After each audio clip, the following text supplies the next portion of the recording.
आप सभी को मेरा सादर जयचंद्र।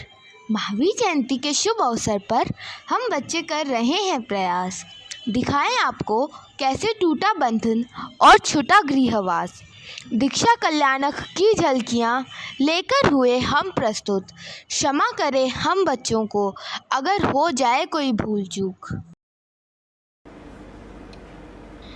महावीर प्रारंभ से विरक्त थे, पर माता पिता के अत्यंत स्नेह के कारण दीक्षा के बात को प्रकट नहीं कर रहे थे। उन्होंने गर्भकाल में ही यह निर्णय कर लिया कि माता पिता के रहते वे दीक्षा नहीं लेंगे। महावीर 28 वर्ष के हुए। माता पिता ने अनशन स्वीकार कर समाधि मरण प्राप्त किया और वह 12वें अच्युत देवलोक में मर्धिक देव बने। माता पिता के स्वर्गवास के बाद महावीर ने अपने बड़े भ्राता नंदीवर्धन से कहा, भाई जी, अब मुझे दीक्षा की आज्ञा दीजिए। भाई, ये तुम क्या कह रहे हो? अभी तो माता पिता के वियोग के दुख को भी नहीं भूला हूँ और तुम घर छोड़कर जाने की बात कर रहे हो।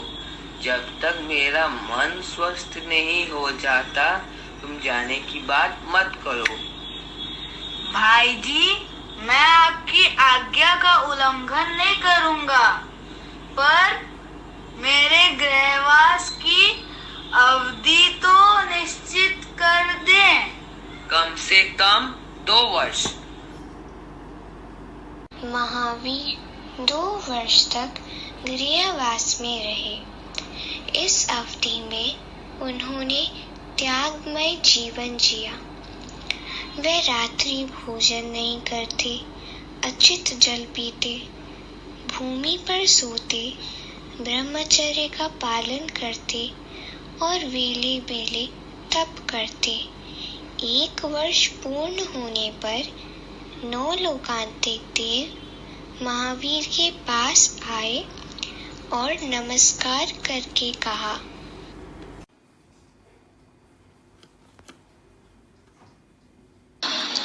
हम लोकांतिक देव का प्रणाम स्वीकार करें। भगवान, अब आप जन्म हित में दीक्षा अंगीकार करें और धर्म तीर्थ का परिवर्तन करें।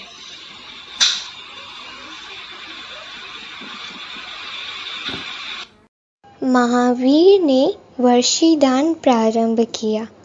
देव सहयोग से वह प्रतिदिन 1 प्रहर तक 1 करोड़ 8 लाख मुद्राओं का दान करते। वर्षीदान के बाद महावीर के काका सुपार्श्व व भाई नंदीवर्धन ने महावीर के दीक्षा महोत्सव की तैयारियां शुरू कर दी। महावीर को स्नान करवाया गया, चंदन आदि का लेप कर सुंदर परिधान व अलंकार धारण करवाए गए। देव निर्मित विशाल एवं भव्य चंद्रप्रभा नामक सुख पालिका में महावीर को बिठाया गया। देवों व मनुष्यों ने संयुक्त रूप से उसे उठाया। पूरे लाभ लश्कर के साथ सुख पालिका ज्ञात खंड वन में अशोक वृक्ष के नीचे रखी गई। सुख पालिका से उतरकर महावीर ने अपने समस्त वस्त्रालंकन उतार दिए। मार्ग शीघ्र कृष्ण दशमी दिन का 3रा प्रहर पूर्व भूमि मुख महावीर ने पंचमुष्टि लोच किया। शुक्रेंद्र ने केशों को थाल में लिया और उन्हें क्षीर समुद्र में प्रवाहित किया। महावीर ने नमो सिद्धाणम कहते हुए देवों और मनुष्यों की विशाल परिषद के बीच यह प्रतिज्ञा की। सब्बम में अकर्णिजम पावकम्मम। अब से मेरे लिए सब पाप कर्म अकरणीय है। हमको टॉपिक मिला महावीर भगवान की दीक्षा।